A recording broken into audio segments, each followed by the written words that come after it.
And ಈಗ new ಕಮರ್ಸ್ಗೆ ತುಂಬ opportunities ಸಿಗ್ತದೆ. ಅಂದರೆ ಫ್ರೆಶ್ ಫೇಸ್ ಕೇಳ್ತಿದ್ದಾರೆ ಈಗ, ಸೀರಿಯಲ್ಸ್ಗಳಲ್ಲಿ ಡಿಮಾಂಡ್ ಮಾಡ್ತಿದ್ದಾರೆ. ಪ್ರೊಡ್ಯೂಸರ್ಸ್ ಇರ್ಬೋದು, ಚಾನಲ್ಸ್ ಇರ್ಬೋದು, ಡೈರೆಕ್ಟರ್ಸ್ ಇರ್ಬೋದು. ಐ ಥಿಂಕ್ ಅವಾಗೇನು ಥರ ಫೋಟೋ ಎಲ್ಲ ತೊಗೊಂಡು ಹೋಗಿ ಕೇಳಿ ಮಾಡಿ ಆಡಿಷನ್ಸ್ ಮಾಡೋ ಅಗತ್ಯ ಇಲ್ಲ. ರೀಲ್ಸ್ ನೋಡ್ತಾರೆ ಈಗ ಅಲ್ಲ, it's very very social media profile ನೋಡ್ತಾರೆ, ಫಾಲೋಯಿಂಗ್ ನೋಡ್ತಾರೆ. ದೆನ್ ಇವತ್ತು ಎಕ್ಸ್ಪೋಜರ್ ಮತ್ತು platforms are more. Yes, exactly.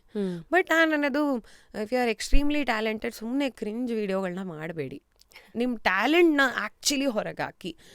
If you are very good ಅಂದರೆ ನಿಮ್ಮ ಕಾಮಿಡಿಯಲ್ಲಿ ನಿಮ್ಮ ಸ್ಟ್ರೆಂತ್ ಇದ್ದರೆ ನೀವೇ ಬರ್ದು ಏನಾದರೂ ಮಾಡಿ, ಅಥವಾ ಲಿಪ್ಸಿಂಗ್ ಮಾಡೋದು ಬಿಟ್ಟು ಸಿನಿಮಾ ಡೈಲಾಗ್ಗಳನ್ನೇ ತೊಗೊಂಡು ಆ ಡೈಲಾಗ್ ಹೇಳೋದನ್ನೇ ರೀಲ್ ಮಾಡಿ ಹಾಕಿ. Something show your talent. ಆ ಥರದವ್ರು I think there are lot of people, ತುಂಬ ಜನ ಇದ್ದಾರೆ ಟ್ಯಾಲೆಂಟ್ ಇರೋರು. ಐ ಥಿಂಕ್ ಆ ಟ್ಯಾಲೆಂಟ್ ಇರೋರು ಬಂದರೂ ನೋಡೋಕ್ಕೂ ಖುಷಿ ಆಗುತ್ತೆ ನಮಗೂ. ಇವಾಗ ಈಸಿ ಆಗಿದೆ ರಶ್ಮಿ ಎಲ್ಲನೂ. ಐ ಥಿಂಕ್ ನಿಮ್ಮ ಕೇಸಲ್ಲಿ ಸ್ಟಾರ್ಟಿಂಗ್ ಪಾಯಿಂಟು ಒಂದು ಚಿಕ್ಕ ರೋಲ್ ಮೂವಿಯಿಂದ, but are you happy that starting point was still small screen, ಅಥವಾ is there a particular set route ಅಂತ, ಅಥವಾ ಹಂಗೇನಿಲ್ವಾ?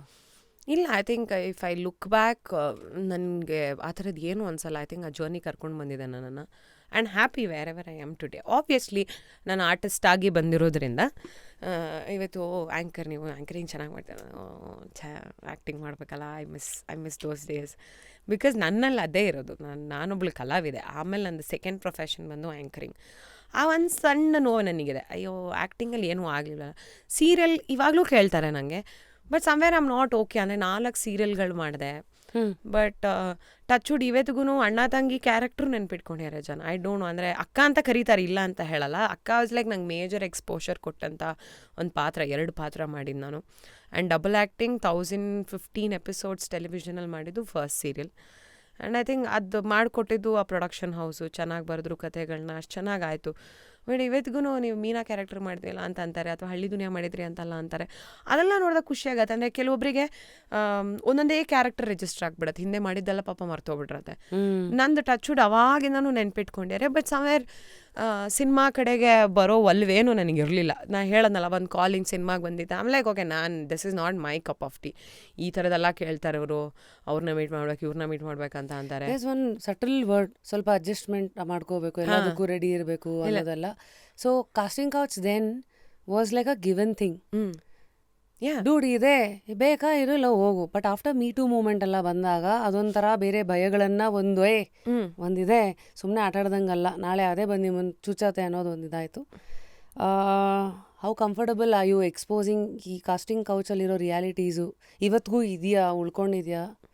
ನಿಮ್ಮ ಅನುಭವಕ್ಕೆ ಬಂದಿಲ್ಲ ಅಂದ್ರೂ ನಿಮ್ಮ ಕಿವಿಗೆ ಬಿದ್ದಿರೋ ವಿಚಾರಗಳೆಲ್ಲ ಏನು? ಐ ಥಿಂಕ್ ನಾನು ಇವಾಗ ಕೇಳೇ ಇಲ್ಲ. ಇಟ್ಸ್ ಬೀನ್ ಮೆನಿ ಇಯರ್ಸ್ ನಾನು ಕೇಳೇ ಇಲ್ಲ. ಆ ಥರದ್ದು ಏನೋ ಒಂದು ನಡೀತಾ ಇದೆ ಅನ್ನೋದು ನಾನು ಕೇಳೇ ಇಲ್ಲ. ಇನ್ಫ್ಯಾಕ್ಟ್ ಆ ಮೀಟೂದು ಬಂದಾಗ ಅದು ಆ್ಯಕ್ಚುಲಿ ಎಲ್ಲರಿಗೂ ಒಂದು ಶಾಕ್ ಆಗುವಂಥ ಮೂಮೆಂಟ್ ಆಗಿದ್ದು. ನಡೀತಾ ಇದೆಯಾ ಈ ಥರದೆಲ್ಲ ಅಂತ ಗೊತ್ತಿಲ್ಲ. ಯಾರು ಸತ್ಯ ಯಾರು ಸುಳ್ಳು ನನಗೆ ಗೊತ್ತಿಲ್ಲ. ನಮ್ಮಿಬ್ರು ಮಧ್ಯೆ ಏನು ಮಾತುಕತೆ ಆಗ್ತಿರುತ್ತೆ ಈ ಗೋಡೆ ಒಳಗೆ ನಮ್ಮಿಬ್ರಿಗೆ ಮಾತ್ರ ಗೊತ್ತು. ನಾನು ಹೊರಗಡೆ ಬಂದು ಹೇಳಿದಾಗ ನಾನು ಎಕ್ಸ್ಟ್ರಾ ಸೇರಿಸಿ ಹೇಳ್ಬೋದು, ಅದು ಇನ್ನೊಬ್ರು ಎಕ್ಸ್ಟ್ರಾ ಸೇರಿಸಿ ಹೇಳ್ಬೋದು. But we know the truth ಅಲ್ವಾ. ಬಟ್ ನಾನು ಇವಾಗ ಕೇಳಿಲ್ಲ. ನಂಗೆ ಒಂದು ಸಲ ಅಂತೂ ಎಕ್ಸ್ಪೀರಿಯನ್ಸ್ ಆಗಿದೆ. Some director called, story narrate ಮಾಡಬೇಕು, ಬಟ್ ಸ್ವಲ್ಪ ಅಡ್ಜಸ್ಟ್ ಮಾಡಬೇಕಾಗ ನಾನು ಏನು ಅಡ್ಜಸ್ಟ್ ಮಾಡಬೇಕಂತ ಕೇಳಿದೆ. ಅಲ್ಲ ಗೊತ್ತಲ್ಲ ನಿಮಗೆ, ಇದು ಅಕ್ಕ ಮಾಡಬೇಕಂದ್ರೆ ಆಗಿದ್ದು. ಅದಕ್ಕಿಂತ ಮುಂಚೆ ಅಲ್ಲ, ಅಕ್ಕ ಮಾಡೋ ಟೈಮಲ್ಲಿ ಆವಾಗ ಡಾರ್ಲಿಂಗ್ ಕೃಷ್ಣ ಅವ್ರದ್ದು ಒಂದು ಸಿನಿಮಾ ಮಾಡಿದ್ದೆ, ಡಾರ್ಲಿಂಗಲ್ಲೇ ಅವ್ರ ತಂಗಿ ರೋಲ್ ಮಾಡಿದ್ದೆ. ಅದಾದಮೇಲೆ ಒಂದು ಯಾವುದೋ ಸಿನಿಮಾ ಕೇಳಿದ್ರು. ಏನೋ ದೊಡ್ಡ ಪ್ರೊಡಕ್ಷನ್ ಆ ಥರದ್ದು ಏನಿಲ್ಲ, ಹೊಸಬ್ರು ಯಾರು, ಆಯಿತಾ. ಸೊ ಪ್ರೊಡ್ಯೂಸರ್ ಜೊತೆ ಗೊತ್ತಲ್ಲ ನಿಮಗೆ. ಸರ್ ನಾನು ಆ ಥರದ್ದೆಲ್ಲ ಸಿನಿಮಾಗಳು ಮಾಡಲ್ಲ. ನಂಗೆ I got to know, because ಅದ್ರ ಹಿಂದೆ ಇನ್ನೊಂದು ಇನ್ಸಿಡೆಂಟ್ ಆಗಿತ್ತು. ಸಾಮ್ ದುಬೈ ಇವೆಂಟ್, ಈ ಸೈಡ್ ಗೆಸ್ಟಾಗಿ ಬರಬೇಕು. ಕಾಫಿ ಡೇಲಿ ಮೀಟ್ ಮಾಡಿದ್ರು ನಾನು ಗೆಸ್ಟಾಗಿ ಕರಿತೀರಲ್ಲ, ಏನಕ್ಕೆ ಮೀಟು, ಓಕೆ ಏನು ಕೇಳೋಣ ನೋಡಿಬಿಟ್ಟು. ಸೊ ಇವೆಂಟ್ ಆದಮೇಲೆ ನೀವು ಓನರ್ ಜೊತೆಗೆ ಬರಬೇಕಾಗತ್ತೆ ಡಿನ್ನರ್ಗೆ. ನಾನು ಓನರ್ ಜೊತೆಗೆ ಏನಕ್ಕೆ ಡಿನ್ನರಿಗೆ ಬರಬೇಕು ಗೊತ್ತಲ್ಲ.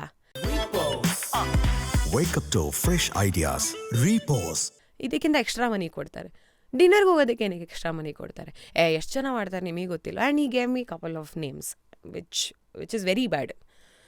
ಇವಾಗೇನಾಗತ್ತೆ, ನಮಗೆ ಅವ್ರು ನೆಕ್ಸ್ಟ್ ಟೈಮ್ ಒಬ್ಬೊಬ್ರು ಕಲಾವಿದ್ರು ನೋಡಿದಾಗ ಅದೇ ಒಪಿನಿಯನಲ್ಲ ನಾವು ಅವ್ರನ್ನ ನೋಡ್ತೀವಿ. ವಿಚ್ ಇಸ್ ಸುಳ್ಳೋ ಸತ್ಯನೋ ನಂಗೆ ಅದು ಬೇಡ. ಬಟ್ ಈ gave me couple of names. I said ನಂಗೆ ಇದೆಲ್ಲ ಬೇಕಾಗಿಲ್ಲ. First time I got very scared. ಆ ಕಾಫಿ ಡೇನ ಎದ್ದು ಆಚೆ ಬರೋಕ್ಕಾಯ್ತದೆ. ನನ್ನ ಫ್ರೆಂಡ್ಸ್ ಕಾರಲ್ಲಿ ಕೂತ್ಕೊಂಡು ವೇಟ್ ಮಾಡ್ತಾಯಿದ್ರು. They even remember how I cried ಅವತ್ತು. ಅಂದರೆ ಹೀಗೆಲ್ಲ ಆಗತ್ತಾ, ಇವೆಂಟಿಗೆ ಕರೀತಾರೆ, ಅವ್ರ ಜೊತೆಗಿರಬೇಕು, ಇವ್ರ ಜೊತೆಗಿರಬೇಕು, ದುಡ್ಡು ಕೊಡ್ತಾರೆ.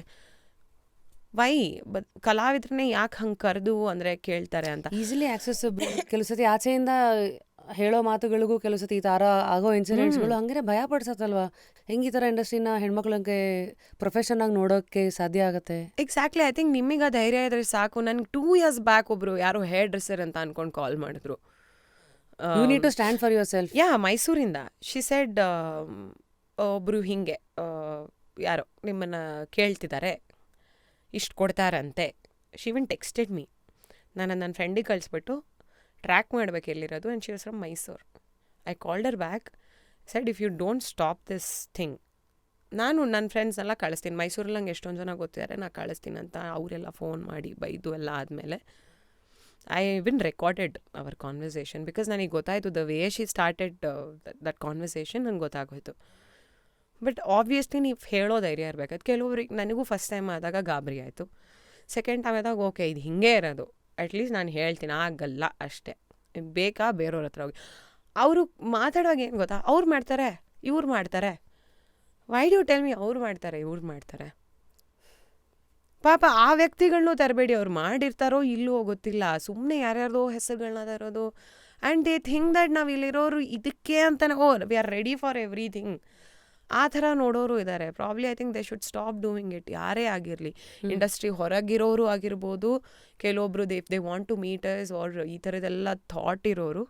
ಇಲ್ಲ, ಹಂಗಿಲ್ಲ, ಆ ಥರದವ್ರು ಯಾರೂ ಇಲ್ಲ ಇಲ್ಲಿ. ಪ್ರಾಬ್ಲಿ ಕೇಳುವಾಗ ಪಾಪ ಫೇಸ್ ಮಾಡೋಕ್ಕಾಗದೆ, ಹೇಳೋಕ್ಕಾಗದೆ, ಧೈರ್ಯ ಇಲ್ಲದೆ ಕೆಲವರು ಸೋತಿರ್ಬೋದು. ಹಾಗಂತ ಯಾರೂ ಧೈರ್ಯ ಇಲ್ಲದೇ ಇರೋರು ಏನಿಲ್ಲ. ಐ ಥಿಂಕ್ ಯಾರೇ ಹೊಸಬ್ರು ಬಂದ್ರೂ ದೇ ಶುಡ್ ಬಿ ವೆರಿ ಅಪ್ಫ್ರಂಟ್. ಈ ಥರ ನನ್ನ ಟ್ಯಾಲೆಂಟಿಂದ ನನಗೆ ಕೆಲಸ ಕೊಟ್ಟರೆ ಕೊಡಿ, ಇಲ್ಲನೇ ಬದುಕಕ್ಕೆ 1000 ದಾರಿ ಇದೆ, ಹೀಗೆ ಮಾಡಿ ಬದುಕಬೇಕಾ, ಬಿಟ್ಟು ಹೋಗೋಕ್ಕೂ ರೆಡಿ ಇರಬೇಕು ಅಷ್ಟೇ. ನಾನು ಅನ್ನೋದು ಧೈರ್ಯ ಇರಬೇಕಷ್ಟೆ. ಸೊ ನೆವರ್ ಡೆಸ್ಪರೇಷನ್ ಅನ್ನೋದು ಯಾವತ್ತೂ ನಿಮ್ಮನ್ನು ಅದು ಬಗ್ಸಿಲ್ಲ, ಬಗ್ಸೋದು ಅವಶ್ಯಕತೆ ಇಲ್ಲ ಅನ್ನೋ ಆ ಕ್ಲಾರಿಟಿ ಇಸ್ ವೆರಿ ಇಂಪಾರ್ಟೆಂಟ್ ಅಂತ ಅನ್ಸತ್ತಿಲ್ಲಿ.